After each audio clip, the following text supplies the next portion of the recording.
Alright, hi guys! Welcome back to my vlog.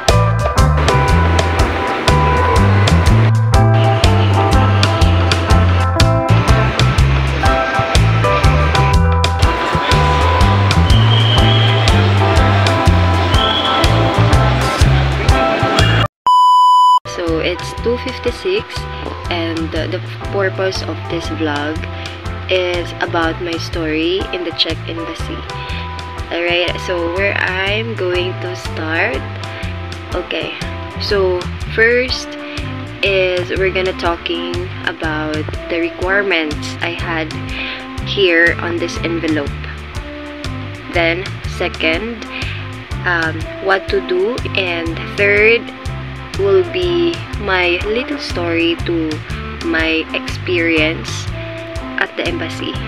Alright, so let's do directly to our topic. Okay, so first is this is the envelope that I put all the documents I gathered.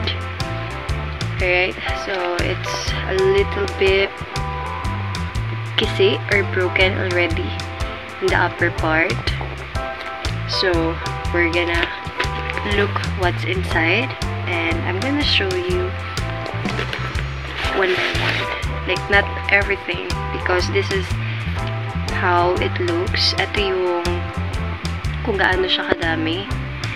Ayan, bali nabawasan na to kasi some of the copies that the desk got from this one is just photocopy, so not original.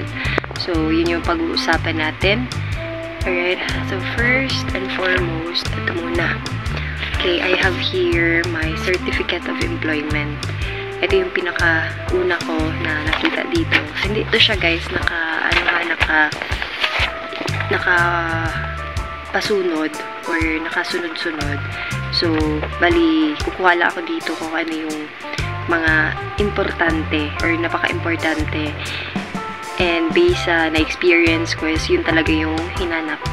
Alright? So, certificate of employment. Yun yung nagpapakita na nag-work ka and nakapaloob din sa letter na to yung income na kinikita mo. Right? Next naman is yung tinatawag nila na leave of absence. Dapat guys, nakalagay doon kung kailan ka aalis, kung kailan ka pala nag-start na mag-work. Yun, ito. Certificate of employment pa din naman na yung tawag. Alright, hindi nga dito nakasite pala yung kailan magli-leave. But anyways, depende yun sa company na pinagtatrabahuhan mo kung paano sila gumawa ng kanilang mga certificate or yung form na kung paano nila gawin yung certificate na yun para sa iyong requirements. Basta sabihin mo lang na kailangan ko ng certificate of employment para simple lang. Next, meron din ako dito guys na application for Schengen visa. So, eto, bali fill upan mo lang. So, para madali lang tayo dito, yung mga importante lang na mga detalye yung aking babasahin. So, ito siya. Hindi ko alam kung clear. Ayan, hindi ko na siya masyadong ipinakita kasi medyo bawal yun. So, dito nakalagay surname. So, lagay mo lang yung apelyido mo. Surname at birth. Ayan. So, unang hindi ko pa ito naintindihan. Pero ito, nilagay ko yung middle name ko. And then, first name mo, of course. Basta make sure na tama lahat yung spelling na iyong ilalagay. Date of birth, and place of birth. Yung mga ganon, country of the birth, current nationality, nationality at birth indifferent. Ayan, so no need na yun. Next naman is if you are male or female. Next is civil status, yung number 9. And pag wala ka naman national identity number, pwede naman siya na NA lang yung ilagay. Tapos, type of travel document, ano siyang klase? Ordinary passport, official passport, diplomatic passport, special passport, service passport. So, yung i-check ko naman dito is yung ordinary passport lang. Alright. And the rest, guys, ito yung second page. Ayan, second page ito. Tama. Okay. So, yeah, second page. Yung may nakalagay na number of travel document, date of issue, valid until, issued by. So, dito naman, guys, sa number of travel document, dito mo ilalagay yung passport number mo. And then, date of issue, kailan siya na-issue. And, hanggang kailan siya valid. And then, syempre, kung saan country siya na-issue. Alright. Next naman, dito sa number 17, personal data of the family member who is an EU, EE, or CH citizen, or a UK national who is beneficiary of the EU-UK withdrawal agreement if applicable. So, dito naman, ilalagay mo kung meron kang mga mag-sponsor sa'yo na family, friends, relatives, mga ganon.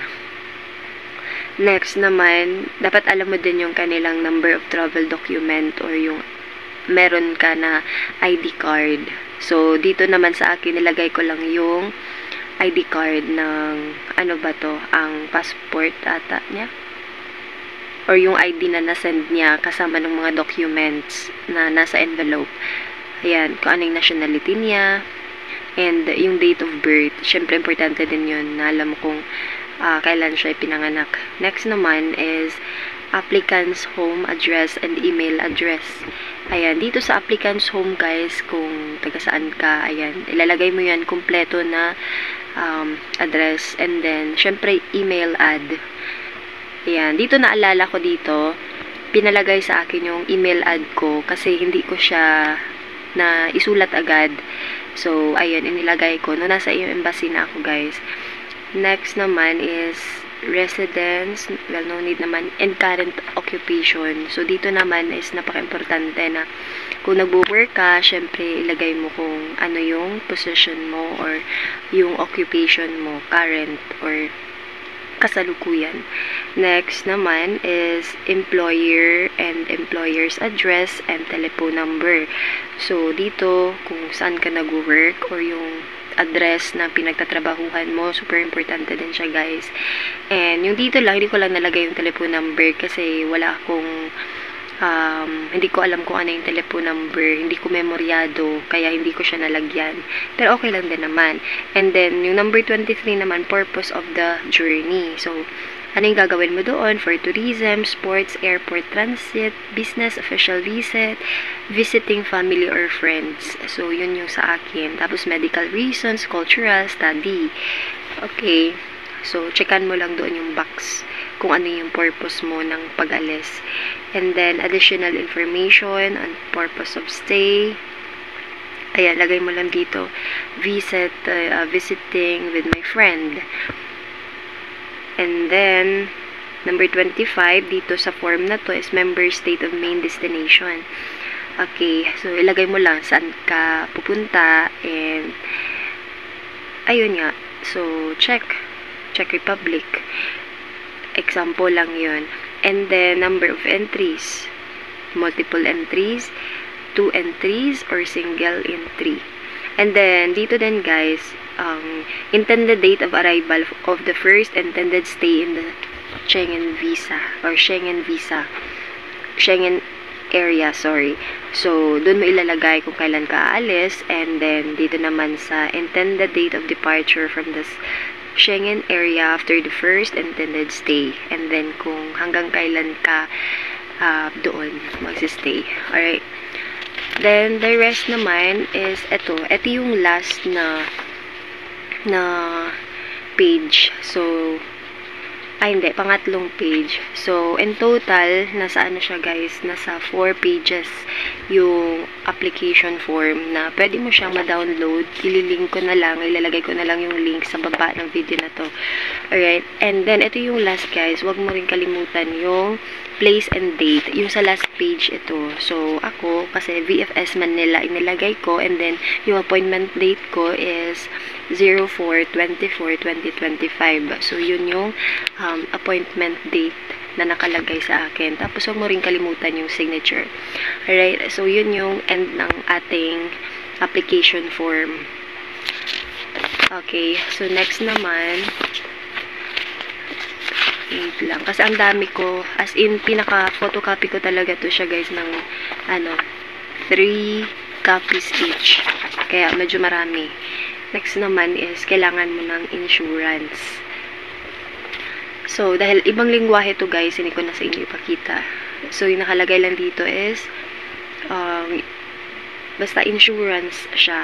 So, kung kailan ka magsistay hanggang, and then, kung kailan ka mag-start na magstay doon sa specific country na iyong pupuntahan.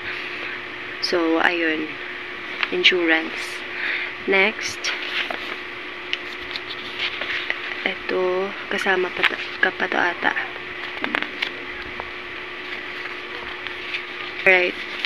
So, ito, pati, lahat ng mga, ko kasi, lahat ng ID ko, pina-photocopy ko. Pero, ngayon, sasabihin ko lang sa inyo kung anong hinanap sa akin. Yung hinanap sa akin is yung passport ID.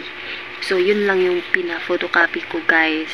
Hindi lang yun yung pina-photocopy ko, pero yun lang yung hinanap doon sa embassy.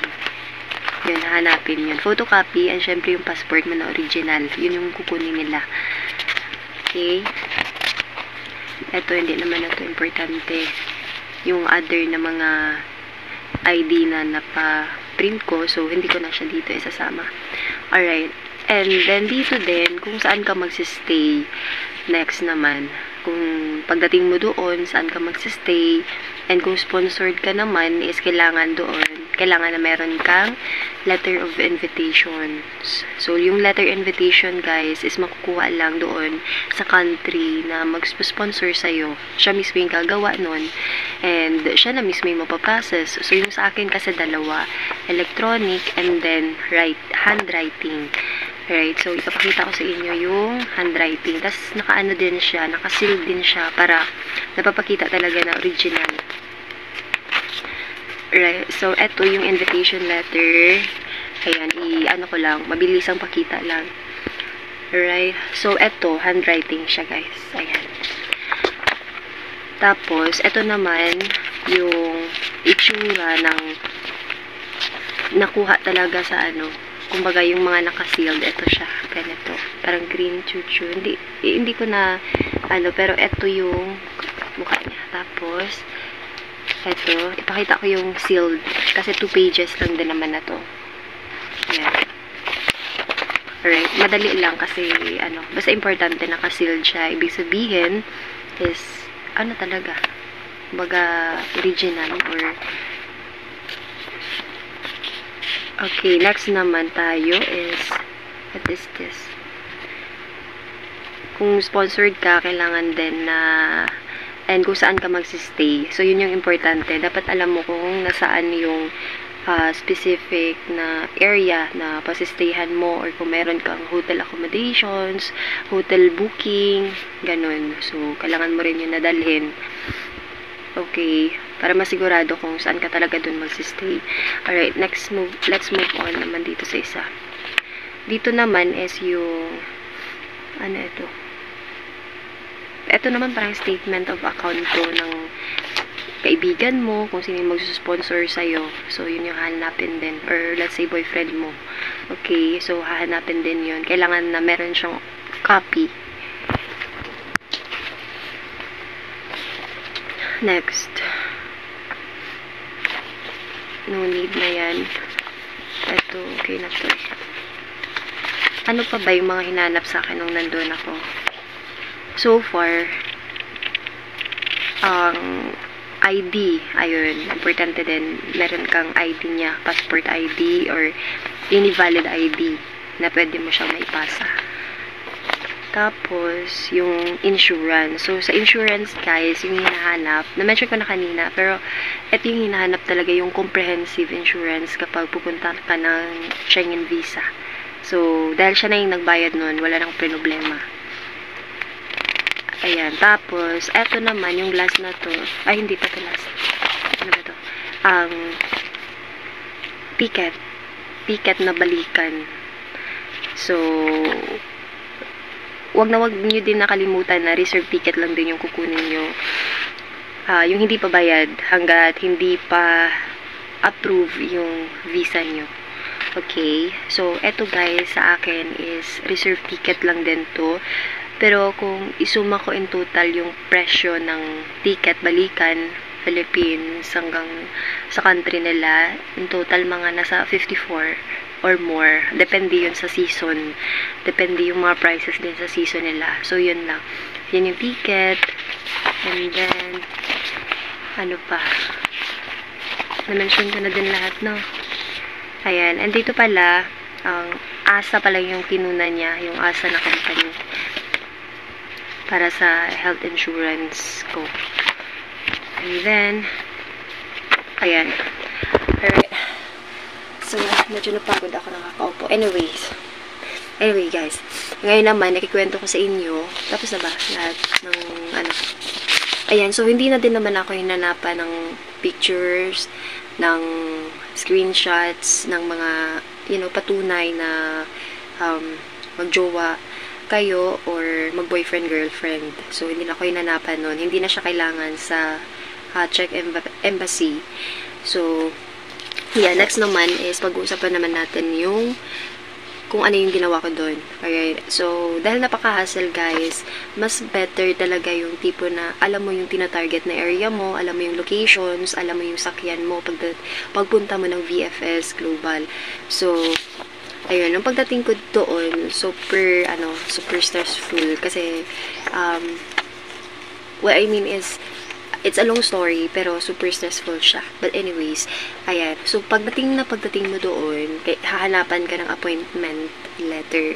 So, ito yung appointment letter ko, and ito yung pinakauna na hahanapin sa'yo. And, kailangan talaga ng appointment. Hindi ka makakapunta, hindi ka makakapasok kung wala kang appointment na na-print or confirmation na meron ka ng appointment. Okay, so yun yung importante. Huwag na mong aanuhin yun. Medyo mahirap nga lang makakuha ng appointment, guys. Kaya kung ano na yung date na makikita mo doon, kailangan i-grab mo na yun. Tapos, gawin mo talaga na makumpleto lahat ng mga documents para hindi ka na mahirapan. Alright? So, yun, first, yung appointment hinanap sa akin, and then, meron pa sila pala na mga check-check, i-check pa nila yung laman ng bag mo. So, kung ako sa'yo, and kung hindi mo pa to alam, wag ka nang magdala ng mga charger, power bank, and water. So, meron pa yung charge, guys. Meron na specific area para sa mga gamit na yon, pero magbabayad ka pa ng 75. So, huwag ka lang magdala para hindi ka na ma-hassle. Mabawasan na yung hassle mo. Alright. So, ayun. Tapos, nilagyan lang din nila. Pagkatapos nun, pumasok na ako. So, mga nakalinyada yun eh. Iba-ibang country. May Germany, Czech Republic, Netherlands, what else? Italy, yung mga ganun ba? Basta sari-saring country nung pagpasok ko na doon mismo sa VFS Global. So, bigyan ka naman na nila ng number sa front desk, and then kung tatanungin ka nila kung ano yung purpose mo, ayan, direktahan agad kasi konti lang din naman yung time nila. Parang ganun. Basta mabilisan lang siya. Kung ano yung tanongin, yun lang din yung sasagutin mo.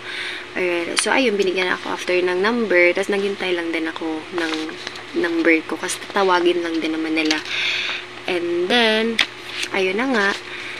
So, after ko na naghintay ng number, automatic guys, kailangan mo din na i-prepare lahat ng mga documents mo na agad para hindi ka na mahirapan. So, yung ginawa ko kasi is, since tatlo-tatlo yung pinaserox ko, hindi na din ako nahirapan ng ganun kasi hinanap ko lang kung ano yung kailangan, ano yung hinahanap niya. Tapos isa pa naalala ko, tinanong niya ako kung saan yung certificate of bank, something ganun. Nakakuha ako nung bago ako umalis dito sa probinsya, pero wala siyang certification talaga na may nakalagay na certificate. yun hahanapin din nila pagdating sa kahit anumang bank na meron ka. Okay, na magpapatunay na kaya mong gastusan din yung sarili mo. Alright. So, tapos sinabi ko naman doon, maging honest ka lang, sinabi ko naman doon sa nag-cater sa akin na pumunta ako ng bank, pero hindi ako binigyan ng certificate. Pero yun naman yung sinabi ko. Pero yung binigay nila, meron silang binigay sa akin na 3 copies lang na nasa likod. So, yun yung bank statement account na tinatawag. Pero yung certificate, wala ako nun. Alright. Next naman, yung naalala ko na hinanap sa akin is yung passport na photocopy. Ayan, huwag niyong kalimutan. Mag-photocopy kayo ng passport ID nyo. And then, ayun, bali yung mangyayari guys, iiwan nyo lang din doon sa VFS. Tapos after nun na nakompleto na lahat ng requirements ko na naipasa, hindi na ako hinahanapan ng iba, yung nangyari is pinaupo muna ako. So pinaantay ako saglit. Tapos after niyan naman is yung yung ang tawag dito, basta yung ba sa kamay, stamp, parang ganun. Yun yung next na ginawa ko. So sabi nung babae na sa akin, nag-cater,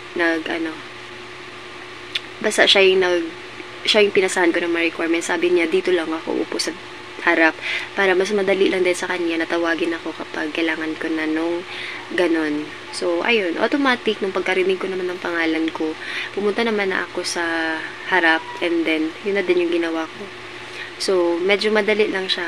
Madali lang siya kasi para sa akin, hindi din ako ganun na hassle pagdating doon sa loob. As long as meron ka ng mga documents na mga hahanapin at mga importante para malas yung hassle mo. So, ayun na nga. And then after nun, hindi ko i-ano ko na lang guys dito. Siguro kung ma-edit ko to na video na to, or kung hindi na kasi sobrang haba na, is i-ano ka na lang, maybe sa na lang, doon na lang sa description ko na lang ilagay kung ano yung term na yun, kasi hindi ko pa hindi ko pa maalala sa ko. So ayun na nga, yun yung kailangan. So yung pinaka-importante is yung time na book mo is andun ka, and then kumpleto din lahat ng requirements mo para wala ng hassle. Anyway, so, ayun lamang guys, yung aking story sa embassy, specifically Czech embassy, na mga requirements na based sa aking experience. So, ayun lang muna guys, i-end ko na muna yung video ko na to kasi sobrang haba na. Maybe hindi ko na to siya hindi ko na siya i-edit. Ganito na lang para mas lalong maintindihan. And para meron ding makakatulong din to kahit paano doon sa mga gustong pumunta ng Czech Republic. Alright, so thank you guys for watching, and see you sa next vlog ko. Bye bye.